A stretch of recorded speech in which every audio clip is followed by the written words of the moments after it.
Hi, this is Amy M. Burns from amymburns.com and author of the new publication Using Technology with Elementary Music Approaches, published by Oxford University Press and available from Oxford and Amazon today. As we count down these top 10 tips, well, actually not just top 10, these are just 10 technology tips for LMUSED discovered during 2020.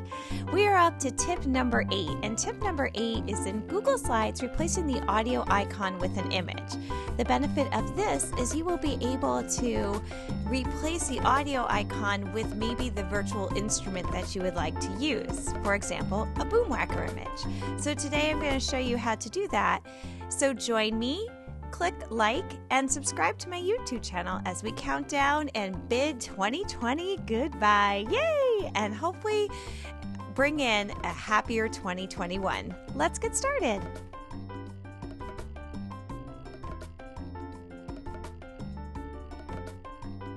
Number 8 comes from Katie Wardrobe at Midnight Music Community, which is midnightmusic.com.au. And she has a great music technology community that involves lesson plans and resources and question and answers and sharing success stories and tutorials and courses and webinars. I will disclose I do work for her, and it's a great community to be a part of. And I would highly suggest to check it out. But this tip comes from her. As I was creating in Google Slides virtual instruments, so I needed to add audio. It's not challenging to add audio. You just go to Insert and you go to Audio, and you just make sure in your Google Drive you have put in MP3 files, and you can add audio to your slides. In addition, when you have audio, you can also, in the format options, make sure that the audio can play back in just one slide, or uncheck Stop on Slide Change, and it'll play throughout like a soundtrack. However, the audio icon can be problematic or challenging.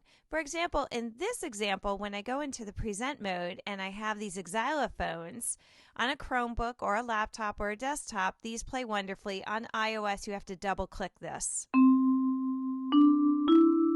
But it'll play beautifully when you tap the audio icon. However, let's level this up. What if we could tap anywhere on the C bar and it would play?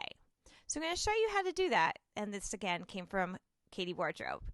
So I'm going to do this with boomwhackers. That was a metallophone. I'm going to use a boomwhacker this time. So I'm using Canva, canva.com, and there's a free educator's version that's excellent. And you sign up with your educator's email address, and you can have access to this educator's version. On each of these pages, I have created boomwhackers. Very simple to do and very intuitive, because you would just go to the elements and go to shapes, and what you're looking for are the cylinder shapes. So you would look for this cylinder and you have it, and that's how I created that. Once I have that cylinder on the page, I just put on the C and then colored it into being red. When I'm done, I click the download, click on transparent background, and download that as a PNG file. When I come back over here, I already have it downloaded. This is how I would create an audio icon, but not be this. It would be the entire boomwhacker. So first thing I'm going to do is insert the boomwhacker that I have already. So I'm going to find boomwhacker C. I already recorded it in my classroom. I use Soundtrap, put the microphone near my boomwhacker playing, and recorded it, downloaded it as an MP3, and put it right there in my Google Drive. Again, Soundtrap is free if you're going to use it for yourself. You can create an account as a teacher and use it for free, and it will give you not everything, but it will give you enough, and you could do something like this. You could also use your voice memo app in your phone.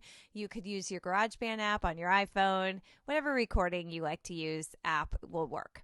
Now, I have this icon right here. As long as I have it highlighted, go up here to replace image, and I'm going to upload from computer, and I'm going to go grab that boomwhacker image, and I open. Now when I do it, it didn't show up, right? Because I had a whole page there and the boomwhacker was on the far left. So Katie taught me this double click. Aha! And that will allow you to crop it, make it large, make it small, and turn it into just what I want. So now I crop the image. Now I can enlarge it. How great is that? And then when I go into present mode now, they can click anywhere. And it's wonderful. So for our touch screen Chromebooks, this is great because they can click right on it. Again, if you're on a laptop, a desktop, a Chromebook, this will work wonderfully. If you are on an iOS iPad, you have to double click to make the Boomwhacker play. That's not so advantageous for what you're trying to do if they're trying to play a song using this virtual instrument. But it is great if you're using Chromebooks. So that is tip number 8, replacing the audio icon with an image. And this is so wonderful if you're trying to create a boomwhacker like this or an xylophone. So that's tip number 8. Come back tomorrow where I'm going to go into tip number 9, and we are almost into 2021 with tip number 10. So have a great day, and I'll see you tomorrow.